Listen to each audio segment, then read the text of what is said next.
तुम रैंप पे देह दिखाती हो, मैं संस्कार को जीता हूँ। जब तुम्हें देख सीटी बजती, मैं घूंट लहू का पीता हूँ। तुम सदा स्वप्न में जीती हो, तुम सदा स्वप्न में जीती हो, मैं हूँ यथार्थ जीने वाला। तुम जाम टकीला पीती हो, मैं हूँ मट्ठा पीने वाला। डॉक्टर कुमार विश्वास प्रेम प्यार की कविताएं लिखते हैं, पूरी देश दुनिया ने गाए। और देखो, हो सकता है इनको दिखी हो प्रेमिका की नीली नीली आंखें, तो वैसा लिख दिया। मुझे तो उसके बाप की लाल पीली पहले ही दिख गई थी। ऐसा नहीं कि प्रेम में सब कुछ ठीक ठाक चलता है, कभी कभी प्रेम में परिणाम दूसरी तरह के भी निकल के आते हैं। मैं बहुत सीधा सरल लिखता हूँ। अच्छा, ये प्रेम प्यार की कविताओं से ज़्यादा प्रभावित होने की ज़रूरत नहीं है। ये जैसे ये बता रही थी, वो भी बता गए। ये कुल मिला के कॉलेज टाइम में जो हरकतें की गई होती हैं, उसका काव्यानुवाद है। कॉलेज तो मैं भी जाता था, अच्छा, लेकिन मैं पढ़ने जाता था।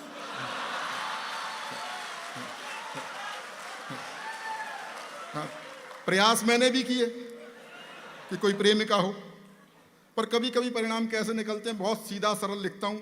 मेरा मानना यह है कि बहुत कठिन शब्दों के जोड़ने से कविता नहीं होती। बहुत से कवि आते हैं, बहुत कठिन कठिन शब्दों का प्रयोग करते हैं, चिल्ला के सुना देते हैं, आप डर के मारे ताली बजाते हो। सच बता रहा हूँ, आज बड़ा सौभाग्य हमारा भी और आपका भी कि कोई भी वीर रस का कवि नहीं है। वरना अच्छा, तर्क कुछ होता नहीं है वीर रस के कवियों पे, भावुक हो जाते हैं। पिछले दिनों एक कवि कहता था, पाकिस्तान तेरी छाती पर इंच इंच पर तिरंगा गाड़ देंगे। मैंने कहा भाई इसमें थोड़ा गैप कर ले भाई, इंच इंच पर गाड़ने के लिए निकलेगा कहां से। मैं बहुत सीधा सरल लिखता हूं, आनंद लीजिएगा। मैंने भी प्रयास किए। अखियां लड़ गई, वाह नहीं, परिणाम सुनो। अखियां लड़ गई, एक पल्ले पड़ गई, बात बढ़ गई, दिमाग को चढ़ गई, मेरी जिंदगी में एक कहानी और गढ़ गई।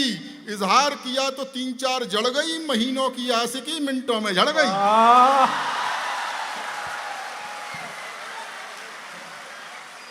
बहुत गजब। हाँ, समझ रहा हूं काफी लुटे पिटे बैठे हैं, बहुत समय बाद मिले हैं, हंस रहे हैं, खिलखिला रहे हैं, अच्छा लग रहा है।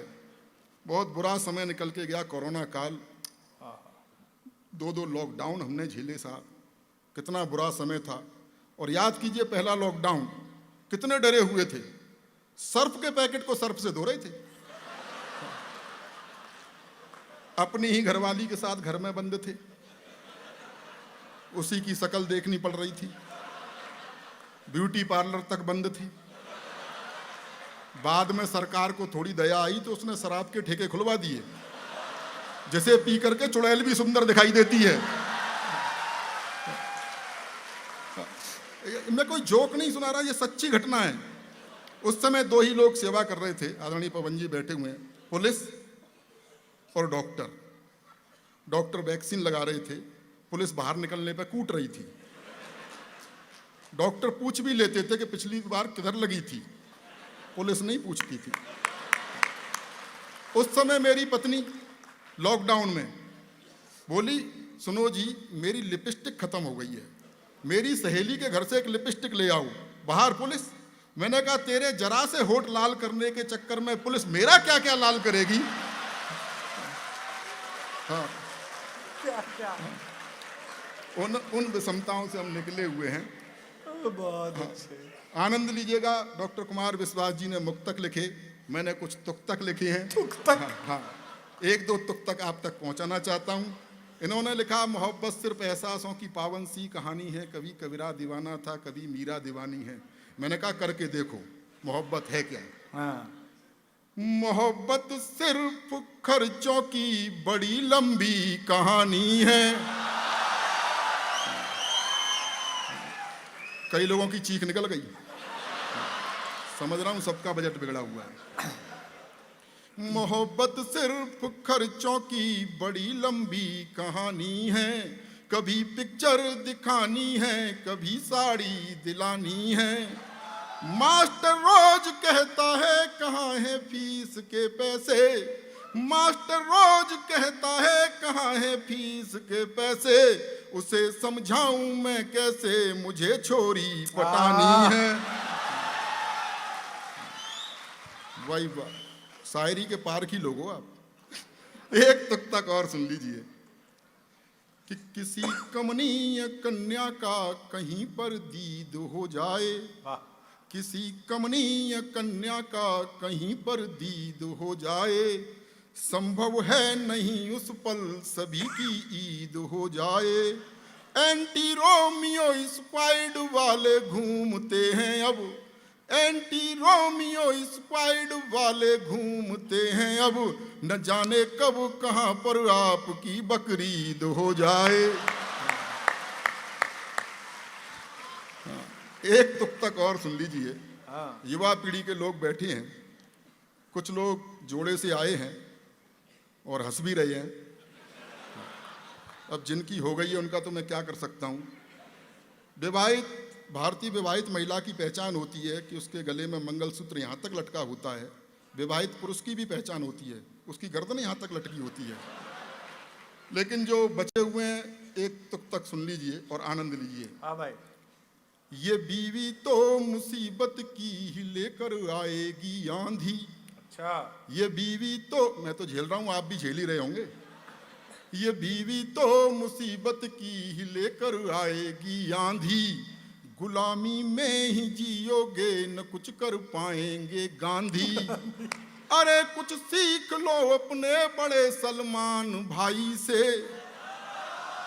अरे कुछ सीख लो अपने बड़े सलमान भाई से, दूध बाजार का पीते रहे पर भैंस ना बांधी।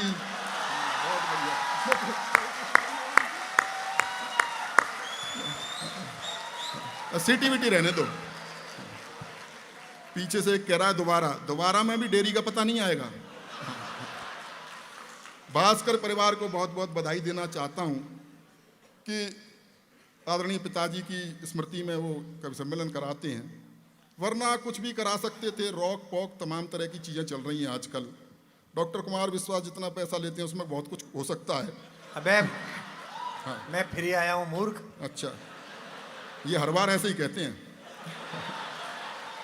पूछ ले तू भाई। लेकिन भारतीय संस्कृति पर पाश्चात्य संस्कृति जो प्रहार कर रही है उसको रेखांकित करते हुए मैंने गीत लिखा है और इसे मैं गाकर सुनाऊंगा। अब मेरा कंठ ऐसा तो नहीं है जैसा आदरणीय अंजुम दीदी का है, क्योंकि मैं आपको सच बता रहा हूँ मैं कैसा गाता हूँ। बचपन में जब मैं गाता था तो मेरा छोटा भाई छत पर खड़ा हो जाता था। मैंने कहा भाई तू छत पर क्यों खड़ा हुआ है? बोला मोहल्ले वालों को बताना चाहता हूँ कि मैं नहीं गा रहा हूँ। सच बता रहा हूँ, लॉकडाउन में जागरूकता के लिए मैंने एक गीत लिखा था कि घर से मत निकलो भैया, घर से मत निकलो, और इसकी प्रैक्टिस अपने घर में ही करी कई बार गाकर कि घर से मत निकलो, घर से मत निकलो। मेरे घर वाले ही बाहर निकल गए। भारतीय संस्कृति पर पाश्चात्य संस्कृति जो प्रहार कर रही है उसको रेखांकित करते हुए मैंने गीत लिखा है। इसकी भूमिका में बताना चाहता हूँ, एक संस्कारवान किसान का बेटा पढ़ने के लिए विदेश चला गया और वहाँ उसका प्रेम एक मॉडर्न लड़की से हो गया जो पूरी तरह पाश्चात्य रंग में रची बसी थी। और रची बसी क्या थी? लिपि पुती थी। कुछ दिनों बाद उसे लगा कि इसके साथ मेरा निर्वहन नहीं हो सकता, इसके साथ नहीं निभ सकती, तो उसने उसे पत्र लिखा कि मैं तुम्हें प्यार नहीं दे पाऊंगा। और क्यों नहीं दे पाऊंगा, सारे तर्क उसने उसमें लिखे, वो आप तक पहुंचाना चाहता हूं। एक बार तालियां बजा करके माहौल दे दीजिएगा। हाँ मुस्कान, बहुत अच्छे भाई।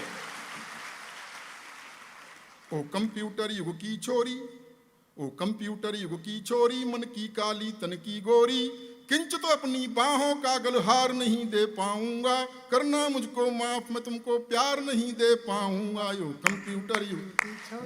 ताली वाली बजाते रहो। हाँ, कोई आसाराम बापू की कथा नहीं हो रही है। हाँ, ओ कंप्यूटर युग की छोरी, क्यों नहीं दे पाऊंगा? तर्क सुनिए। हाँ, कि तुम फैशन टीवी सी लगती, मैं संस्कार का चैनल हूँ। तुम फैशन टीवी सी लगती, मैं संस्कार का चैनल हूँ। तुम मिनरल वाटर की बोतल, मैं गंगा का पावन जल हूँ। बहुत अच्छे। तुम करो गाड़ियों की मांगे, मैं पाँव पाँव चलने हाँ, वाला। क्या बात है। तुम हेलोजन सी जलती हो, मैं दीपक सा जलने बहुत वाला। अच्छे, वाह। तो चमक दमक वाला तुमको संसार नहीं दे पाऊंगा, करना मुझको माफ, मैं तुमको प्यार नहीं दे पाऊंगा। यो कंप्यूटर युग की छोरी। लड़की मॉडलिंग करती है। तुम रैंप पे देह दिखाती हो, मैं संस्कार को जीता हूँ। तुम रैंप पे देह दिखाती हो, मैं संस्कार को जीता हूँ। जब तुम्हें देख सीटी बजती, मैं घूंट लहू का पीता हूँ। तुम सदा स्वप्न में जीती हो, तुम सदा स्वप्न में जीती हो, मैं हूं यथार्थ जीने वाला। तुम जाम टकीला पीती हो, मैं हूं मट्ठा पीने वाला। तो फास्ट फूड भी मैं तुमको हर बार नहीं दे पाऊंगा, करना मुझको माफ, मैं तुमको प्यार नहीं दे पाऊंगा। यो कंप्यूटर युग की छोरी। बहुत अच्छे। इससे मुझे याद आ गया, और ये सच्ची घटना, ये भी कोई जोक नहीं है, संस्कार से याद आया। संजय दत्त को जेल से जल्दी छोड़ दिया था, क्योंकि जेल में उनके आचार व्यवहार संस्कार ठीक ठाक थे, तो कुछ सज़ा माफ़ हो गई थी। ये खबर टीवी पर चल रही थी। मेरा 12-13 साल का एक भतीजा है, उसने टीवी पे खबर देखी, बोला चाचा इसे जल्दी क्यों छोड़ दिया। मैंने कहा बेटा इसके जेल में आचार व्यवहार संस्कार बहुत अच्छे थे। बोले अच्छा आसाराम बापू जेल में भी नहीं मानने क्या। आनंद लीजिएगा कि तुम क्लॉक अलार्म से न जगो, मैं कॉक बांग से जगता हूँ। तुम क्लॉक अलार्म से न जगो, मैं कॉक बांग से जगता हूँ। तुम डिस्को की धुन पर नाचो, मैं राम नाम ही जपता हूँ। तुम डैडी को अब डैड कहो, अंग्रेजी की भी अंग्रेजी। तुम डैडी को अब डैड कहो, मम्मी को मॉम बताती हो। तुम करवा चौथ भूल बैठी, डे वैलेंटाइन मनाती हो। तो तुम्हें तुम्हारे सपनों का त्योहार नहीं दे पाऊंगा, करना मुझको माफ, मैं तुमको प्यार नहीं दे पाऊंगा। यो कंप्यूटर युग की छोरी कि तुम पॉप म्यूजिक सी बजती, मैं बंसी की धुन का धुनिया। तुम पॉप म्यूजिक सी बजती, मैं बंसी की धुन का धुनिया। मुझ पर डॉट फोन भी ना, तुम पर इंटरनेटी दुनिया। तुम मोबाइल के मैसेज सी, तुम मोबाइल के मैसेज सी, मैं पोस्ट कार्ड लिखने वाला। तुम टेडी बियर सी लगती, मैं गुब्बारा उड़ने वाला। तो भौतिकवादी सुख साधन संचार नहीं दे पाऊंगा, अच्छा। करना मुझको माफ, मैं तुमको प्यार बहुत नहीं अच्छे दे रमेश, क्या बात है, पाऊंगा। वाह। कंप्यूटर युग की छोरी। वाह मुस्कान जी। अंतिम बंद पढ़ता हूँ। इसमें कुछ प्रतीक राजनीति से हैं। कवियों का, कलमकारों का किसी भी राजनीतिक दल से कुछ लेना देना होता नहीं है। मस्ती में लिखा है, मस्ती में सुन लीजिएगा। और मैं उत्तर प्रदेश से आता हूँ। हमारे यहाँ तो नेता बड़े कमाल कमाल के हुए। एक बार मुलायम सिंह जी ने एक बयान दिया था, काफ़ी चर्चा में रहा था, कि लड़कों से गलती हो ही जाती है। बाद में नारायण दत्त तिवारी जी ने माथा कूट लिया, बोला गलती से लड़के हो जाते हैं। हाँ, उन विषम परिस्थितियों में अंतिम बंद सुन लीजिएगा, और इसमें जो अंतिम नाम आए उन्हें प्रणाम कर लीजिएगा, क्योंकि वो हमारे कुनबे से थे। कि मैं धरती पुत्र मुलायम सा, तुम हो कठोर माया जैसी। मैं धरती पुत्र मुलायम सा, तुम हो कठोर माया जैसी। मैं सिंह गर्जना वाला हूँ, तुम हथनी की काया जैसी। तुम सब कुछ अपना हार चुकी, तुम सब कुछ अपना हार चुकी, मैं जीता हुआ जुआरी हूँ। तुम इटली की रानी जैसी, मैं देसी अटल बिहारी हूँ। तो तुमको अपने जीवन की सरकार नहीं दे पाऊंगा, करना मुझको माफ, मैं तुमको प्यार नहीं दे पाऊंगा। वाह वाह वाह वाह वाह, एक बार जोरदार तालियां रमेश मुस्कान के लिए, क्या बात है, वाह।